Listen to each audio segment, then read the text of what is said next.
আমাদের জায়গা থেকে আমরা আসলে জুলাই গণঅভ্যুত্থানকে কিভাবে দেখতে চাই সেটা কিন্তু আমাদের কর্মসূচি বা আমরাও কিন্তু কিছু দিবস ঘোষণা করেছি, সেটার মধ্য দিয়ে এসেছে। আসলে আমরা মনে করি সেদিন 5ই আগস্ট মুক্তি দিবস উদযাপিত হওয়া উচিত। একটা মুক্তি ঘটেছিল মানুষের, ছাত্র জনতার। আর নতুন বাংলাদেশ দিবস বা ইত্যাদি, এটা নিয়ে আসলে আমাদের বিভিন্ন পর্যায়ের নেতৃবৃন্দ কথা বলেছে। সরকারের উচিত সেটা পুনর্বিবেচনা করা। আর জুলাই গণঅভ্যুত্থান তো আসলে সকলের। জুলাই গণঅভ্যুত্থানের ধারাবাহিকতা বা লেগেসি নিয়ে হয়তো সরকার গঠিত হয়েছে, জাতীয় নাগরিক পার্টিও গঠিত হয়েছে, আরো অনেক সংগঠনও গঠিত হয়েছে। আসলে জনগণ বিচার করবে কে কতটুকু আসলে জুলাইয়ের আকাঙ্ক্ষা অনুযায়ী কাজ করতে পারছে। কিন্তু সরকার ব্যর্থ হতে পারে। সরকারের সাথে আসলে জুলাই গণঅভ্যুত্থানকে একাকার করে ফেলা উচিত।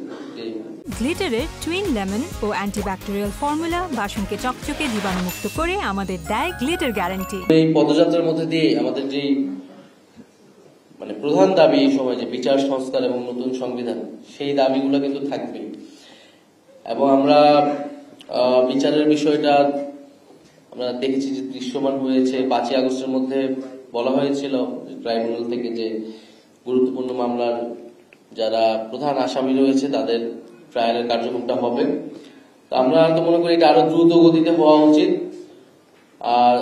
এবং একই সাথে আবার বিচারের প্রক্রিয়া যাতে সুষ্ঠু হয় সেটিও নিশ্চিত করতে হবে।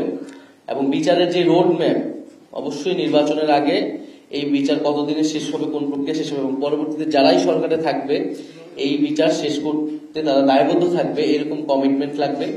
জুলাই সনদেও যে বিচারের রোডম্যাপের বিষয়টি, সেটিও আসলে থাকতে হবে। এই দাবি কিন্তু আমরা বলে আসছি। আর আমরা যখন সারা বাংলাদেশ যাব, সারা বাংলাদেশের শহীদ পরিবারগুলোর সাথে কথা বলবো, আমরা এই বিচারের প্রক্রিয়াটা আসলে কিভাবে চলছে সারা দেশে, এটা আমরা আরো একটা ভালো চিত্র আপনাদের সামনে তুলে ধরবো।